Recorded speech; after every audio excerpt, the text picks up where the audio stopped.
में संविधान ये कहता है कि 5वीं अनुसूची के तहत आरक्षण अलग से दिया जाना चाहिए। भारतीय जनता पार्टी ने 1996, 1995, 2007, 2016, 2018 में नोटिफिकेशन करके स्थानीय युवाओं को आरक्षण दिया। और अब जो कोटे में कोटा के माध्यम से यहाँ के दक्षिण राजस्थान के जो है, यहाँ के जो जनजाति समाज के लोग हैं, उनको आरक्षण मिलेगा का स्वर्ण अवसर है।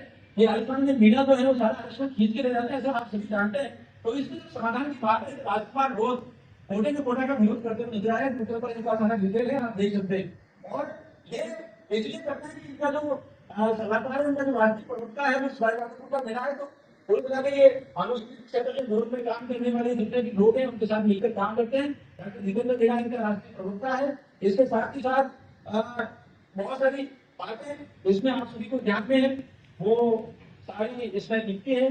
कई बार बहनों को गाली देते हुए नजर आ गए, तो बहनें वो व्रत करती है, मनसा का व्रत करती है, महादेव का व्रत करती है, उनको गाली देते हुए नजर आए। और कई बार ये अलगाव को लेकर लगातार बात करते हुए नजर आए। यहाँ तक कि जब राजकुमार रोड में सदन में लोकसभा में जब शपथ ली तो कि अलगाव का नारा लगाया था। मुझे लगता है कि ये पूरा एक षड्यंत्र है, जिसमें निश्चित जांच होनी चाहिए। और लॉ एंड ऑर्डर को लेकर जो काम करते हैं एजेंसी को थोड़ा डिटेल करना चाहिए। माननीय मुख्यमंत्री के स्तर पर भी हम इस विषय को ले जाएंगे। एक आगे का जो काम है उसकी फाइल खोलिए, एनआईए निश्चित जांच करे कि दर्ज के साथ पैसा आता है और ये बांग्लादेश क्लाइंट में बात करते हैं उसमें क्यों करते हैं। और नियति के आने के बाद कई लोगों का मानना है कि चर्च की संख्या शहर में बढ़ती जा रही है, रातों रात ये कुछ कर रहे हैं, जैसे देशवा नाम से ये लोग काम कर रहे हैं। और क्षेत्र में साइबर अटैक भी बहुत हुए हैं और डिजिटल अटैक के माध्यम से संस्कृति को लगातार अटैक करते रहे। तो ये सारे विषय है, ये आपके सामने मैंने इसलिए रखा कि दुर्लभ को ताकि वो बात होगा। बल्कि हमारा जो क्षेत्र है बहुत शांति के साथ लोगों के साथ मिलकर सामाजिक सौहार्द के साथ काम करने वाला है और सामाजिक सौहार्द के साथ काम करते करते विकास को तेजी से आगे बढ़ाने का काम करता है। लेकिन लॉ एंड ऑर्डर को खराब करके कुछ लोग जैसे विशेष तौर पर बीजेपी की भूमिका ज्यादा है, क्योंकि बीजेपी का एक नया रूपांतरण है जिसमें जिसका सबसे बड़ा जो सरगना है राजकुमार रोड है, ये लुटेरी गेले गए, इसकी पूरी जांच होनी चाहिए। हसपुर और डूंगरपुर उसके बाद तो आसपास के लोग बात करने लगे हैं, वो कहने लगे हैं कि हम ठगे गए हैं, हम लोगों को वोट देते समय ध्यान रखना चाहिए। लेकिन अभी गड़बड़ हो गई है। दरियावत में नदी में वहां जाके आया तो वहाँ एक नलवा नाम का गाँव है, वहां के लोगों को इन्होंने ठगा है और अलग ढंग से बात की। वो पूरा प्रकरण भी कभी आपके सामने लेके आए और ये भी नजर आता है कि कांग्रेस तो है यहाँ जंग होती जा रही है और कांग्रेस के लोग भी कहने लगे हैं कि राजकुमार रोड ने उनको ठग किया है और वो केवल उनके तो अध्यक्ष केवल दमसा डांस कर रहे हैं और इतनी बातें चाले थे। और आखिरी जो मैं आपके सामने रख रहा हूँ ये है कि ये जो बीजेपी के लोग हैं ये लगातार बीजेपी आरएसएस वनवासी कल्याण आश्रम और विकास कितने काम है और सबसे प्रतिमान है उनको गाली देने वाला काम करते हैं। और गतिविधि को विकास की बात तेजी से मेवाड़ वागड़ को हम बांग्लादेश बना देते हैं। बांग्लादेश में वहाँ के कट्टरपंथी तत्वों ने वहाँ की जो राष्ट्रपति है उनको देश के बाहर रखकर वो सारी चीजें सत्ता वाला किया था। तब ये एक घोषणा करते हैं कि हम मेवाड़ वागड़ को बांग्लादेश बना देंगे। तो बांग्लादेश तो मुस्लिम कंट्री है, तो क्या आप मेवाड़ वागड़ को कट्टरपंथी तत्वों के हवाले करना चाह रहे हैं?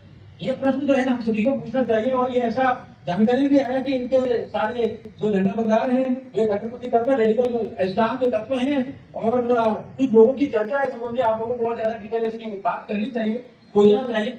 जब 84 का उपचुनाव हुआ था, 84 के उपचुनाव में ये हारते हारते बचे, उस दौरान कई लोगों का अनुभव है कि कब की तरफ से हवाला से के बाद कैसे आते उसकी चर्चा होनी चाहिए। क्योंकि मुझे क्षेत्र को बांग्लादेश बनाने की बात करते हैं रेडिकल इस्लाम के जो षड्यंत्र है और जिनने पहलगाम में भी घटना की है और हिंदू धर्म को कुछ जो है पूरी माने और सिंधु उजाड़ा है। मुझे लगता है इनके काम कहीं ना वहां तक देखते हैं। कई बार ये आदिवासी को जो आरक्षण के अंदर आरक्षण कोटे की बात जब सुप्रीम कोर्ट ने गई, भारत सरकार ने इसमें चर्चा तो शुरू हुई, लेकिन उससे पहले सुप्रीम कोर्ट के खिलाफ ये खड़े हुए और कहा कि हम बिलों को अलग आरक्षण नहीं होने देंगे। विगत पंचायत राज के उपचुनाव में देखने को मिला, आसपुर में वहां तो बीजेपी तो जीती लेकिन बीजेपी को वहां केवल 12 वोट मिले। मोटा गांव जो आजादी के बाद कभी भी भाजपा के पास नहीं थी, वो सीट भाजपा को आई है। मुझे लगता है कि भाजपा का ये जो विजय रथ है तेजी से आगे बढ़ रहा है। लेकिन ऐसे में कुछ लोग जो नकारात्मक राजनीति करते हैं और व्यक्तिवादी सोच को लेकर चलते हैं, संविधान को साइड में लेकर चलते हैं, उनमें से बीएपी एक है जो झूठ, फरेब, चर्च का एजेंडा, पादरी वेरियर एल्विन का एजेंडा, जो लोग 15 अगस्त 1947 को देश छोड़कर चले गए अंग्रेज, उनका एजेंडा फैलाते हैं। कई बार मानगढ़ धाम पर जाकर वो माता बहनों से आग्रह करते हैं कि सिंदूर नहीं भरना है, ना मंगलसूत्र पहनना है, इस तरह की बातें करते हैं। मुझे लगता है ये सारा का सारा जो ईसाइयत का एजेंडा है ये लेकर बीएपी चल रही है। और बीएपी के 20 से 25 लोग हैं, केवल इतने ही हैं। आमजन जानता है कि ये झूठ है, फरेब है। कुछ लोग उसमें फंस गए हैं, बहुत एक तरह से लूटा हुआ महसूस कर रहे हैं, ठगा सा महसूस कर रहे हैं। चाहे डोंगरपुर बांसवाड़ा के संसद क्षेत्र में रहने वाले हो, चाहे दरियावद आसपुर के क्षेत्र में रहने वाले हो। और ये भी ध्यान में आता है कि बीएपी एक लुटेरी गैंग के रूप में आगे आई है। इनका बागीदोरा का एक विधायक जय कृष्ण पटेल करीब 20 लाख रुपए लेते हुए रंगे हाथों एसीबी ने गिरफ्तार किया है। ये सारी बातें जब आ रही हैं तो ऐसा ध्यान में आ रहा है कि ये लुटेरी गैंग है और राजकुमार रोत इसका सरगना है। लेकिन ये बरगलाने के लिए कभी कभी उदयपुर शहर में आकर धरनाबाजी करते हैं, कभी कहीं जाके करते हैं, कुछ लोगों को अपमानित करने की बात करते हैं। मैं इनसे 2-3 बातें पूछना चाहता हूं। नंबर 1, कांग्रेस ने रावत सरनेम के आधार पर करीब 2.5 लाख जनजाति बंधुओं को ओबीसी में डाल दिया और उनका तुम मजाक उड़ाते हुए ठीक है क्या? वागड़ मेवाड़ को बांग्लादेश बनाने की बात करते हुए ठीक है क्या?